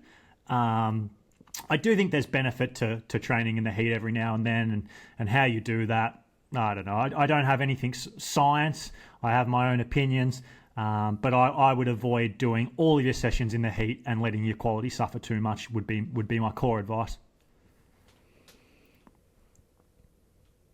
Well, guys, I think I'd like to continue. We should do a follow-up on this at some point, because there's so much more to talk about. We haven't even talked about like weekly structure or intensity sessions or a bunch of different things. Barely actually talked about running even. I know. We tried to avoid it because then Ari would never shut up. But no, I don't do that anymore. The less I talk about my training, the fewer YouTube videos I post, the more I go private on Strava, the better my performance is. It's a direct correlation. That's one. That's not point even. of It's just contention. not even posting. It's just It's just the less I talk about my own training, the less anybody else knows about my own training, the better I perform. You know it. Right. I used to just be, my threshold's this. I'm gonna do this and this at this race, and I just had the best workout of my career. That's true. Just fucking. You were the guy. Like, you were the 44,000 guy that was on YouTube that I'm like, he's good in theory, but in the races he's not. So I'm not worried about him. And then last year I was like, fuck. This guy's a guy I got to worry about now. Then you beat me last year a couple times, but we're all going to be at Boise, right? Lisa, Ari, me. Garrick's going to have a baby, any day now? 2 weeks she's due. 2 weeks. Congrats, Daddy. That's awesome. Daddy. So Jack Kelly will never talk to you again because you'll have a kid. He never talked to me before. No, he'll start coaching you. That's true, actually. I secretly like kids. Yeah, no, I know you do. We can see it. So quickly on Boise. I would be happy over on like this is what because me and everyone's like, oh, Ari and Jackson, the rivalry, whatever. Not everyone's like that, but in my head, I think that you're gonna beat me for sure. I think I am swimming and biking well because I've been doing more of that than anything else. So I do think but you're obviously getting better on both. But I'm hoping I can have like 4 to 5 minutes because if I have 4 to 5 minutes, then in my head I'm like, okay, when my run's back, I still have a chance. So what do we put an over under at 4 minutes off the bike? What do you think? If you have 4, because I assume that you will get off at the front of the race with Sam Long. I've heard Trevor's doing it, but he's doubling back after Placid. That would. No, he I won't. don't understand how people do that. No, well, because he needs the Pro Series. He needs the Pro Series 70.3, right? And there's no. Go to Zellum C. Why are you shaking your head, Jack? I talked to Trevor this week. He told me he's not doing it. Okay, well, you heard it here first. I guess, so then Sam, Sam is probably like going to be the bib number one.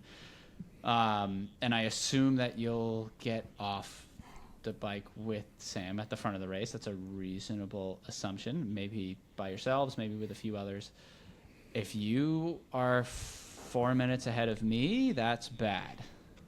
That's bad. I cannot win the race from there. That's probably true. What do you think, Jack, though? Do you think that's like the betting odds would be about 4 minutes, or do you think it'd be less? In terms of what would actually happen or Ari's win chances? In terms of like likelihood of what will happen, keeping in mind Boise is like last year the swim was long and choppy. And the bike is fast, right?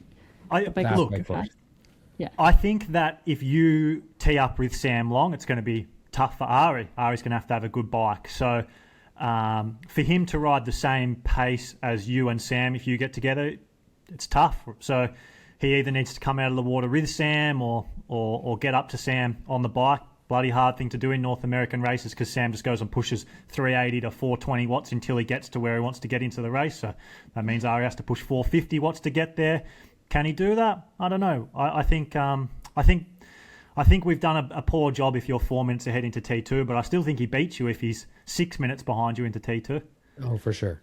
I probably need about 7 to 8 minutes in this race because I would be very happy if I run 116. Realistically, I'm going to have like 3 weeks of run workouts. So I agree, 116, 117. But Jacko, here's my question for you: Why don't you go and ride as hard as you can and just not let Sam Long catch you? Because I feel like you've kind of been teaming up with these guys at your own detriment over the past kind of 12 months, and you kind of need to maybe shift that a little bit and start having your swim and bike get you into T2 ahead of them, because I think you're capable of it, but I think you kind of hold back a bit on the bike.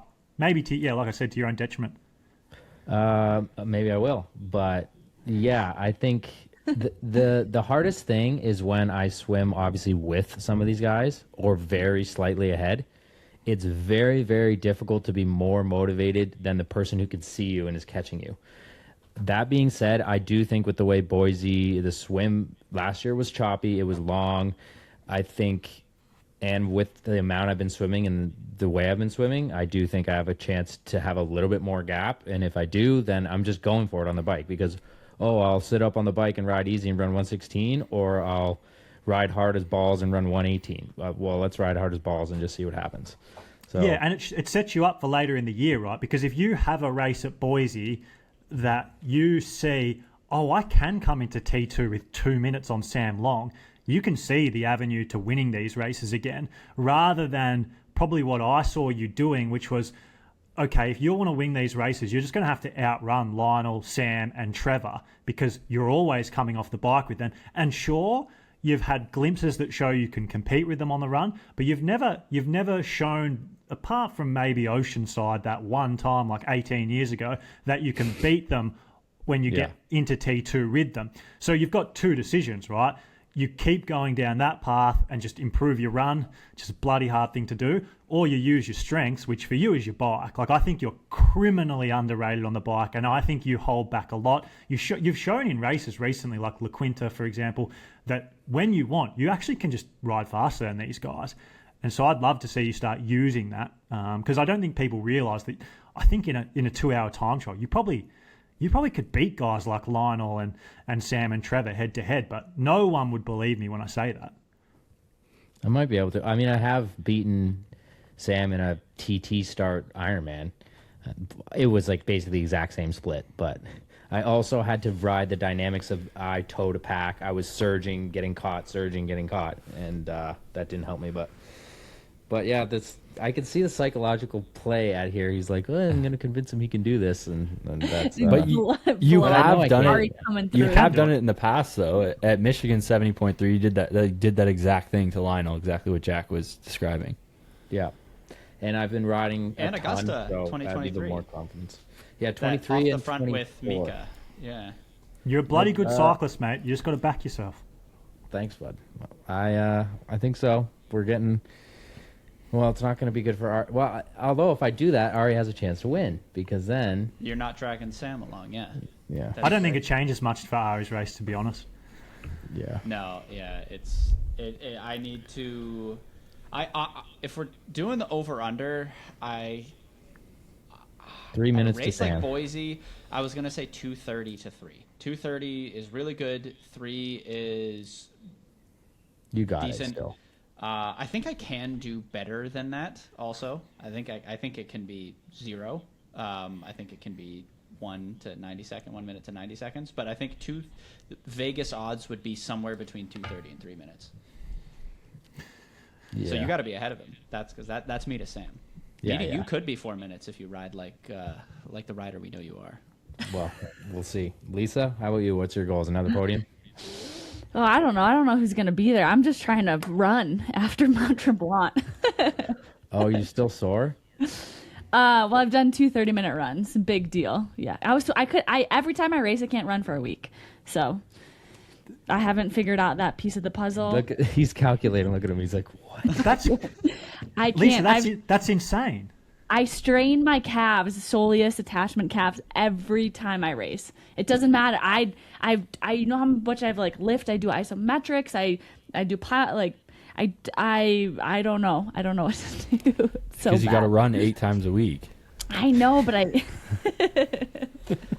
It's got to be something technique related that's just destroying. I mean, yeah, the I'm like freaking leaping when I run. I don't run like a person who floats across the ground.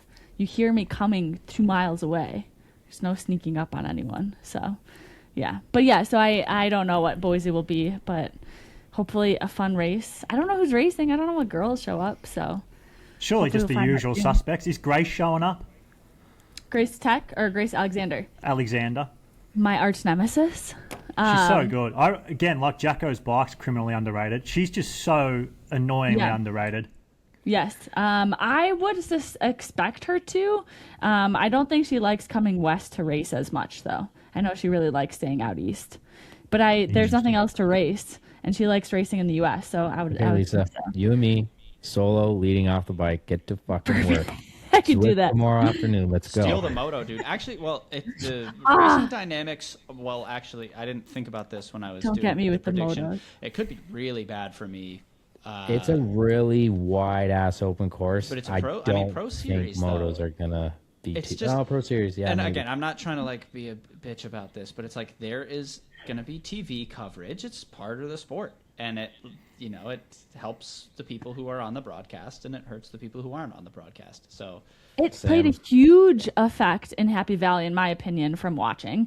I will always say that the motos are way more of an advantage than we've been talking about recently. They are still a problem. Even in Mont-Tremblant, the Oriella girl was in front of me, and the moto slotted in right in front of me. And I'm like, why are you pulling me back up to her? I don't that's not even with a broadcast, too. It's just it was only for a couple miles, but I was like, why are you sitting there? Sit behind me. Nobody's behind me. Sit. That's where you need to sit.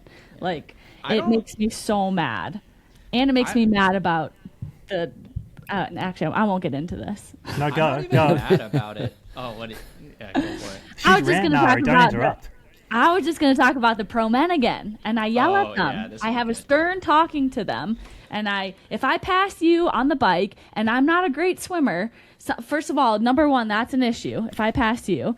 If you repass me and I say to you, if you're going to pass me, go. Like, surge. 400 watts for 10 minutes. I don't want to see you.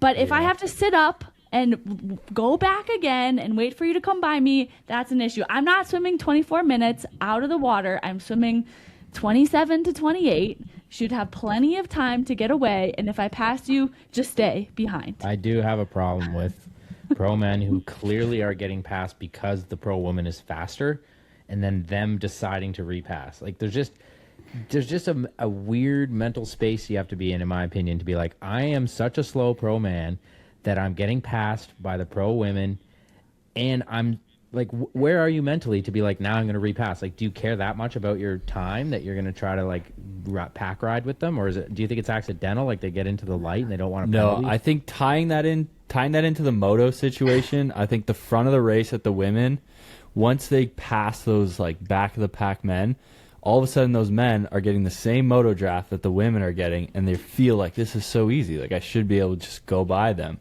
And then they can't. But then they're in an awkward situation where they're hanging into that moto draft, but they can't obviously overtake that moto draft. So obviously the only solution to that is just kick them out of the race. And I'm saying I'm sure they're very nice people, but Lisa, who are you talking about? no, I'm not. I don't know. I don't know. Who are the repeat? Who are the repeat offenders? And most of them aren't repeat offenders. There's new ones at every race. But still the fact, I know I'm like the cycling is my strength, but I'm not a great swimmer at all. Like, I'm very like in T100 races, I'm the freaking last one out of the water by minutes. I'm very much like average Ironman 70.3 female pro swimmer. You swam 27:34. Ari Klau swam 27:03, was it? Don't do him like that. That's fine.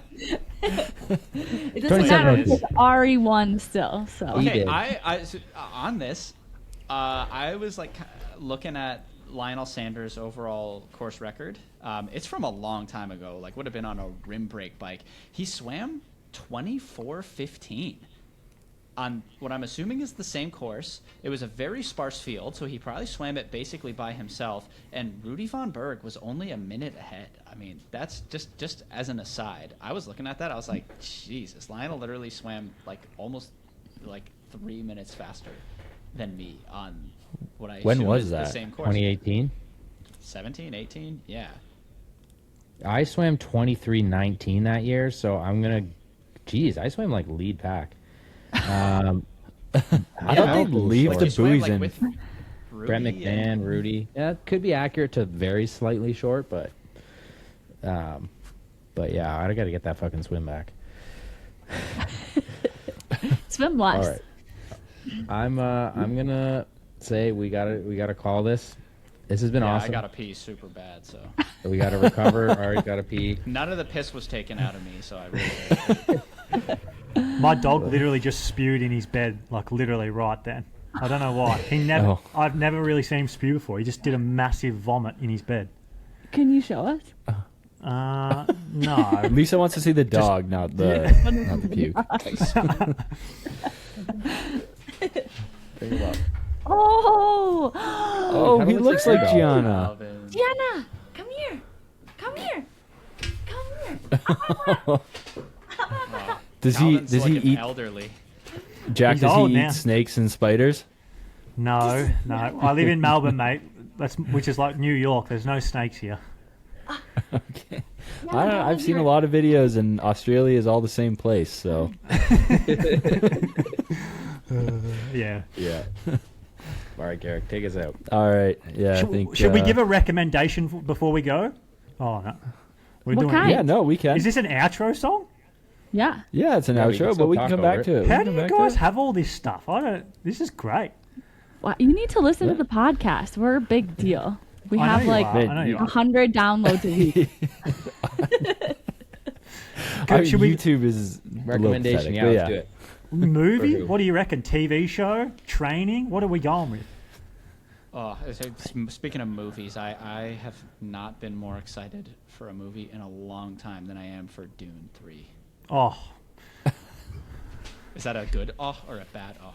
Great. Good. Oh, literally, I've watched in the last month. I've watched June 1 and 2 like 3 times each.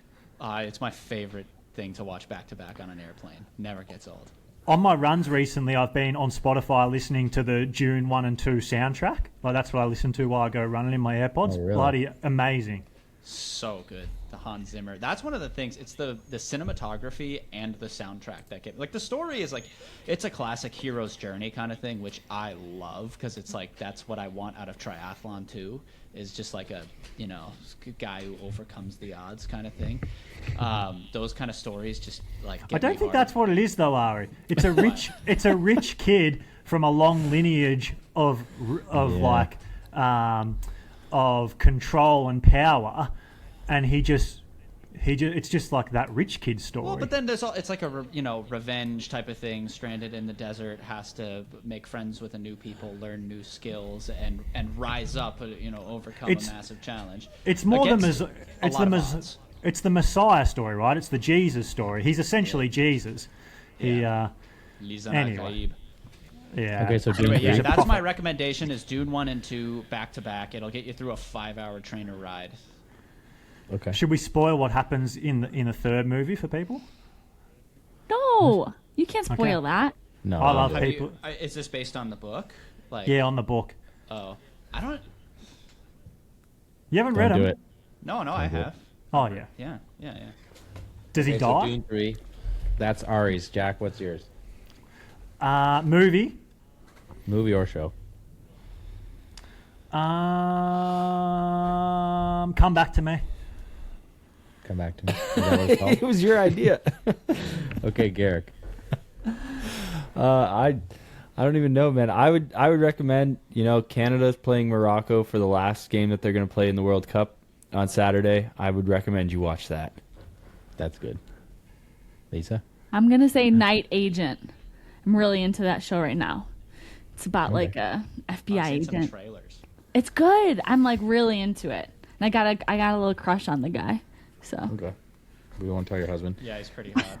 I'm gonna say for while you're riding the trainer, watching police chase videos. That's the best. It's just the best. It's the best. Except for when they end. recommendation. Except for when they end sad. That sucks. But when they end with just the bad guy getting caught, like most of the time, it's the best. And I've you can been only, I think it's like only America where you're allowed to actually like chase the vehicle. They're like, oh, they fled the traffic stop. We're gonna chase them at 130 miles an hour down the highway. It's such an American thing. Yeah, that doesn't happen here like it does in America, where they have like all the helicopters and they like close the roads and it becomes a TV event. That's like the most American thing ever. what You're else? just like cheering for him to do a pit maneuver. You're like, just do it. Do a pit. I've been rewatching Entourage recently. If you haven't watched Entourage in a while, it's just amazing. Great show. Yeah, and I hadn't watched it for like 5 or 6 years. Incredible. I did the same thing with the In-Betweeners, the UK version recently. If you haven't watched that, it's just an amazing show. That is a classic show. Yeah, Ari hasn't watched it, you know. No, I haven't. Really? He's got to watch it, eh? We're probably, when I was in high school, that was like just hilarious because it was so applicable. Yeah, one of my favourite shows ever. And movie, I watched No Country for Old Men the other day for the first time. Hated it. Most overrated movie, I reckon, of all time. Apo convinced me for like 6 months to watch it. I finally did. Yeah. It's the most boring thing I've ever watched. So that. I recently watched a Marvel movie, the 10 Rings one, and it's like gets really bad ratings, but it's actually really good. So if you're into superhero movies, it's like Shang-Chi or something, and the 10 Rings, actually really good. And Ant-Man I watched, which I liked too. Ant-Man, eh? I Ant-Man like it. fan. I mean, I watched Hoppers. It's supposed to be a kids movie, and I don't know if it should be a kids movie. I recommend that one. All right. Well, guys, we are coming up on 2 hours. So much for the fastest hour in triathlon. This may be the fastest 2 hours in triathlon. But, guys, there's a special way that we like to take out the podcast. We like to do a peace out. Nick started this tradition. He's not here, but we're going to continue it. So All right, guys. Until next time, thank you so much for joining us. And peace out. I got ish to do, flying through the sky in my parachute, dancing on the couch like I'm Tommy Cruise on a one-man mission trying to see it through.